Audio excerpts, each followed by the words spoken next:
Can you tell us about your company? My company is the Cavendish Consultancy. It is a corporate entertainment and corporate event company based in West London. It operates in all sports, show business and performing arts, mainly in the United Kingdom, but we also tender for overseas events, which gives us the opportunity to spread our knowledge and skills and expertise around the world. What are the most popular events for corporate entertaining?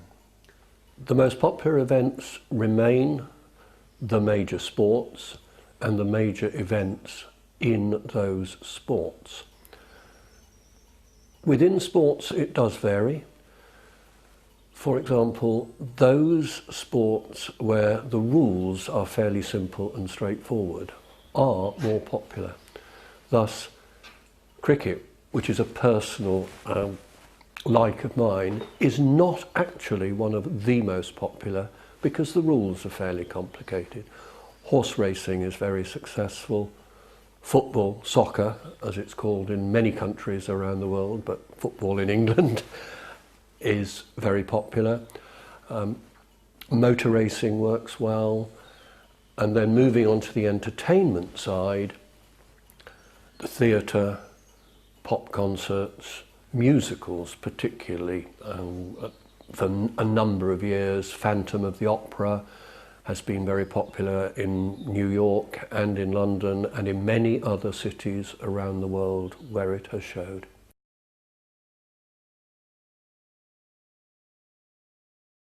Is corporate entertainment changing as the economy changes? Cavendish has been in business 30 years, so we've seen 2, if not 3 recessions. In fact, we're founded in 1981, which was a recession in the UK, and it does change, and it's also changed enormously over those 30 years. The quality of the product that we deliver now is vastly superior. Much better than the product we delivered in 1981. The recent downturn, and particularly because the downturn has affected the financial sector, and the financial sector was a very big entertainer, has changed quite significantly. Not so much the product, but people have reduced budgets, and when they reduce budgets, they have, perhaps surprisingly, not gone for a cheaper product, but just taken fewer people to the expensive product. So the top of the range hospitality is holding up better than the less expensive alternatives. What do you think makes a corporate event successful? First, you have to identify your aim, your purpose in entertaining people at this particular event. That's absolutely key. If you don't know why you're doing it, probably don't do it. Then, having identified why you're doing it, it's all the planning and all the little things. You can have the very best sporting event, the very best pop concert, but if the little things go wrong, that's what people remember. So it's contingency planning, it's having backups. And if it rains, have some umbrellas there.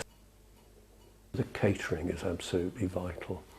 People now expect a very high standard of food and drink.